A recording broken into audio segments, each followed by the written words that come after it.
जय सिया राम। आज हम लोग चर्चा करेंगे कि लोक और परलोक क्या है। क्योंकि जब भी हम कोई कथा सुनते हैं, भक्ति की बात करते हैं, धर्म की बात करते हैं, तो कहा जाता है कि तुम अच्छे कर्म करो तो परलोक में तुम्हें सुख मिलेगा। तो परलोक मतलब क्या?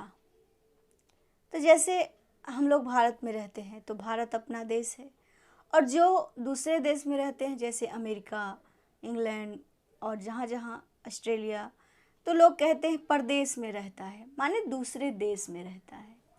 उसी प्रकार से ये धरती एक लोक है जहाँ हम लोग रह रहे हैं, अपना लोक है। और धरती के अलावा भी ब्रह्मांड में बहुत लोक हैं, जैसा कि हमारे सनातन धर्म के शास्त्रों में लिखा हुआ है कि सबसे निकृष्ट लोक जहाँ जीवों को कष्ट दिया जाता है वो है नरक लोक। देवताओं के रहने के लिए स्वर्ग लोक है जहाँ इंद्र आदि देवता रहते हैं, और उससे भी ऊपर चले जाइएगा तो ब्रह्मा जी के रहने के लिए ब्रह्मलोक है, शिव जी के रहने के लिए शिवलोक है, विष्णु भगवान के रहने के लिए बैकुंठ लोक है। भगवान श्री राम कृष्ण बैकुंठ को ही कृष्ण स्वरूप में भगवान रहें तो गोलोक धाम कहते हैं, और राम स्वरूप में भक्तों को मिले तो साकेत धाम कहते हैं। तो इस तरह से लोक हैं। तो परलोक माने होता है कि जब हम मरते हैं तो मरने के बाद हमारा ये तन तो यहीं जला दिया जाता है, ख़त्म हो जाता है, लेकिन जब हम परलोक जाते हैं तो हमारे अंदर जो आत्मा है, आत्मा मतलब तो समझते हैं, जो अपने शरीर से निकल जाए तो हम मृत हो जाते हैं। जैसे अभी हम बोल रहे हैं, क्योंकि आत्मा हमारे अंदर है, उस तो हमारे शरीर को बोलने की शक्ति मिलती है आत्मा के द्वारा। और अगर आत्मा ही निकल जाए तो शरीर तो बेकार हो जाता है। तो हमारा जो भौतिक शरीर है ये यहीं मर जाता है, लेकिन जो सूक्ष्म शरीर है जो हमारे अंदर है, जिसको हम आत्मा कह रहे हैं, वो हमारी आत्मा परलोक जाती है। जैसे कि भागवत में लिखा है कि अगर कोई व्यक्ति धरती पर पाप करता है, दूसरे को दुख देता है, अगर किसी का धन हड़प लेता है, किसी पर स्त्री से प्रेम कर लेता है, तो उस पापी को नरक लोक में ले जाया जाता है। और अगर कोई पर स्त्री गामी है तो उसे वहाँ एक लोहे की स्त्री बना के उस स्त्री को आग से गर्म कर देते हैं, और ये पापी जब जाता है तो उसका आलिंगन करवा देते हैं। और अगर कोई धरती पर मांसाहार करता है तो नरक लोक में उसकी आत्मा को इतना कष्ट दिया जाता है कि उसका जो सूक्ष्म शरीर है उसको काट काट के उसी का मांस उसे खिलाया जाता है। लेकिन उसकी आत्मा मरती नहीं है, क्योंकि आत्मा अमर है, आत्मा कभी नहीं मरती, और कष्ट उसको सहना पड़ता है। तो नरक में इतनी इस प्रकार से ताड़ना दी जाती है, लोगों को कष्ट दिया जाता है जो पापी होते हैं। और उससे ऊपर अगर जाइए तो जो पुण्य करता है धरती पर, उसको स्वर्गलोक में सुख मिलता है, देवताओं का दर्शन होता है, वहाँ नृत्य आदि देखने को मिलते हैं, अप्सराएं रहती हैं, स्वर्ग बहुत सुंदर होता है। तो मनुष्य के पास जब तक पुण्य होता है स्वर्ग में रहने के लिए दिया जाता है। तो एक लोक हो गया स्वर्ग लोक, जहाँ की देवता रहते हैं, वहाँ लोगों को वृद्धावस्था नहीं आती, भूख प्यास नहीं लगता, कोई रोग व्याध नहीं होता, तो ये स्वर्ग लोक है। उसके बाद भगवत धाम जैसे बैकुंठ लोक, वहाँ विष्णु भगवान अपने पार्षदों के साथ रहते हैं, वहाँ भी इतने सारे लोग रहते हैं, तो वहाँ भी एक लोक बना है। जैसे धरती लोक है वैसे वहाँ है, लेकिन वहाँ सुंदर है, वहाँ भगवान हैं, वहाँ परम आनंद है। धरती का जो कष्ट है, जितने भी विधान हैं, सब वहाँ नहीं होते हैं। तो हर लोक की अलग अलग व्यवस्था है, और अलग अलग विधि से, अलग अलग प्रक्रिया से लोग वहाँ रहते हैं। तो उसको कहते हैं परलोक।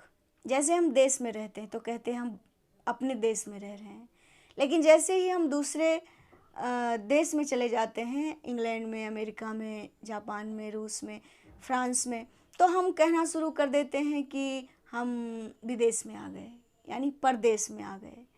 तो उसी प्रकार से लोक मतलब धरती और परलोक मतलब और सब लोग।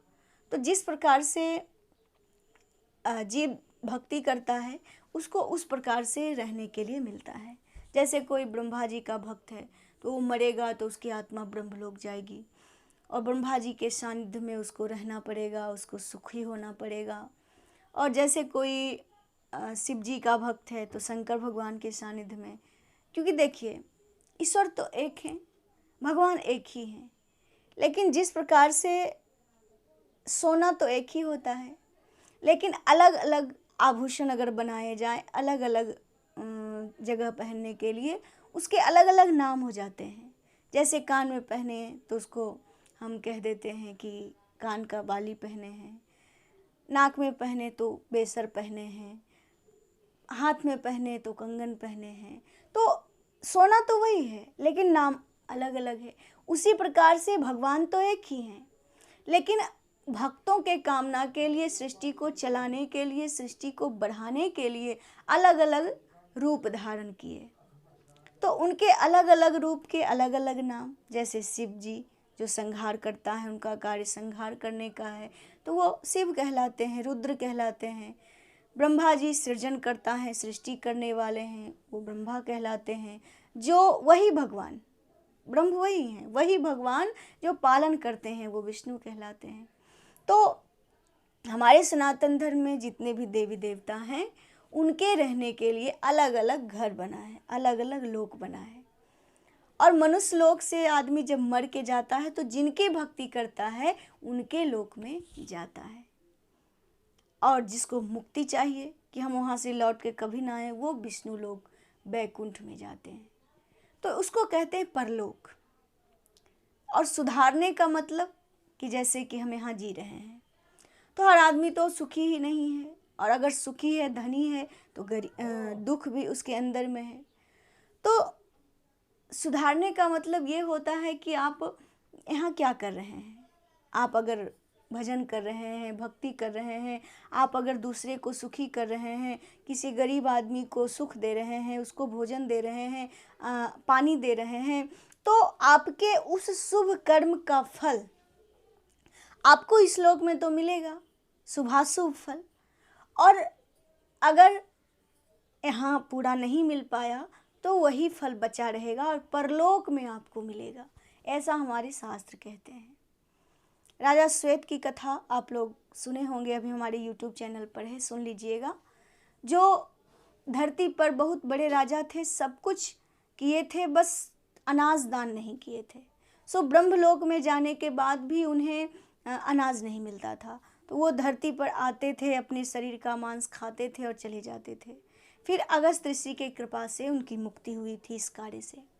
पूरी कथा आप खोज लीजिएगा, राजा श्वेत की कथा YouTube पे सुन लीजिएगा, मैं लिंक दे दूंगी नीचे डिस्क्रिप्शन में, आप सुन लीजिएगा।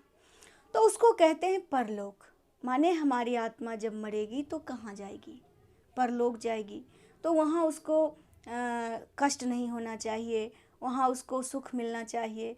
तो जो कार्य हम यहाँ करेंगे उसी के अनुसार हमें उसका फल प्राप्त होगा। क्योंकि गोस्वामी जी ने भी कहा, कर्म प्रधान विश्व करी राखा, जो जस करहि सो तस फल चाखा। तो कर्म के अनुसार हमें फल की प्राप्ति होती है।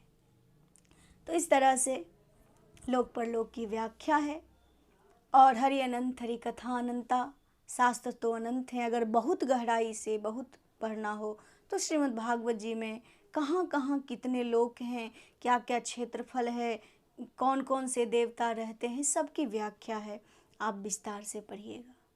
हमको जितना समझ भगवान ने दिया है उसके अनुसार हमने आपको बता दिया। इसी तरह से लोक परलोक की व्याख्या आप लोग सुने और हमारे YouTube चैनल से जुड़े रहिए और लोगों को जोड़िए और भक्ति का आनंद पाते रहिए। जय सिया राम।